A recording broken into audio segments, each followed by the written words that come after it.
أعوذ بالله من الشيطان الرجيم بسم الله الرحمن الرحيم والصلاة والسلام على رسول الله وعلى آله وصحبه أجمعين. Assalamu alaikum wa rahmatullahi wa barakatuh. Ya ayyuhal muslimun, le prophète Mohammed sallallahu alayhi wa sallam nous a appris un hadith très important où il nous dit إذا مات الإنسان انقطع عنه عمله إلا من ثلاثة إلا من صدقة جارية أو علم ينتفع به أو ولد صالح يدعو له.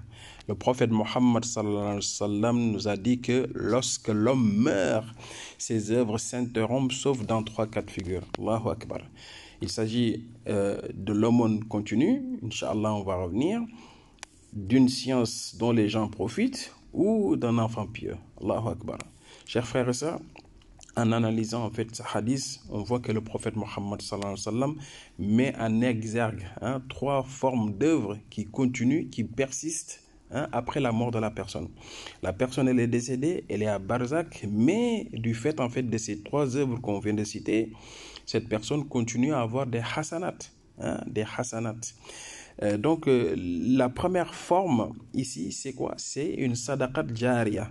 Ça veut dire quoi? Ça veut dire en fait qu'on a investi dans une charité qui perdure dans le temps. La personne a investi pendant son vivant, durant la période où elle était en vie. Elle a par exemple construit une mosquée, elle a construit une école, elle a donc ouvert donc un centre de formation, etc. Donc le fait justement de construire cette mosquée ou ces écoles, la personne va continuer en fait à récolter en fait les hasanat, même lorsque elle n'est plus de cette vie, lorsque elle est à Barzakh, elle est déjà partie de cette vie, elle va donc continuer en fait à avoir des hasanat du fait donc de cet investissement. Donc les exemples sont nombreux. On peut construire en fait, comme je l'ai dit, une école, creuser un puits, planter des arbres. On peut également construire en fait un bien immobilier, un waqf, etc. Donc, il faut ici identifier en fait les nombreuses façons justement de pouvoir profiter en fait de cette sadaqa jariya. Alhamdulillah. La deuxième forme que le prophète Mohammed sallallahu alayhi wa sallam nous a cité, c'est quoi? C'est ce qu'on appelle une science utile. La personne de son vivant a fait des enseignements religieux, a enseigné des enseignements scientifiques, a écrit un livre, a fait donc des dars, des conférences, des cours en ligne, etc. Et donc le fait que d'avoir fait cela, même si la personne elle est à l'au-delà, elle est à Barzakh, elle va continuer en fait à avoir des hasanat. Chaque personne qui utilise en fait cette science-là que la personne a enseignée, elle va donc, cette personne qui est à l'au-delà va continuer donc à avoir des hasanat. Allahu Akbar. Alhamdulillah. Et la troisième forme que le prophète Mohammed sallallahu alayhi wa sallam nous a indiqué ici, c'est quoi? C'est un enfant pieux qui invoque pour ses parents. Un enfant pieux. Allahu Akbar.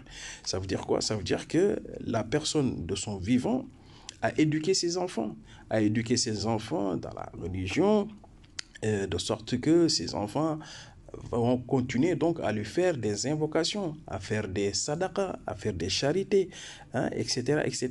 Donc tous ces enseignements vont donc lui être bénéfiques. Alhamdulillah. Ici donc on voit que c'est très très important d'investir dans l'éducation de ses enfants pour donc Inch'Allah non seulement faire ce qu'Allah subhanahu wa ta'ala nous demande, parce que le prophète sallallahu alayhi wa sallam nous a informé dans un autre hadith que on est tous des bergers, dans le sens que on sera tous responsables en fait de l'éducation de nos enfants. Donc khair, ici chers frères et sœurs, pour résumer, donc on a ici 3 formes d'investissement qu'on peut donc réaliser pendant qu'on est en vie. Ici donc le premier de ces investissements, c'est sadaqa jariya. Ça ici c'est avec l'argent, avec Inch'Allah c'est bien. On peut donc avec les risques qu'Allah subhanahu wa ta'ala nous a donné, utiliser ces risques là Inch'Allah pour investir dans l'au-delà. Et la deuxième forme c'est l'enseignement. Ici c'est une science utile Donc, khair, il convient ici de prêter une attention particulière à ce qu'on transmet, au lieu donc de partager à chaque fois des choses en fait qui n'ont pas de valeur et qui peuvent continuer à nous donner des compteurs, à nous donner des péchés même après notre vie. Ici, le prophète sallallahu alayhi wa sallam met en exergue l'importance en fait de transmettre une science qui est utile. Et donc, la troisième de ces formes, donc l'enfant pieux, qui est donc voilà, un investissement en termes d'éducation.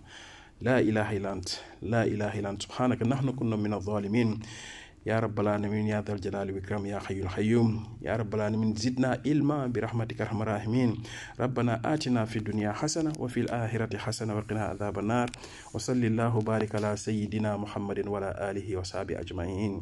السلام عليكم ورحمة الله وبركاته.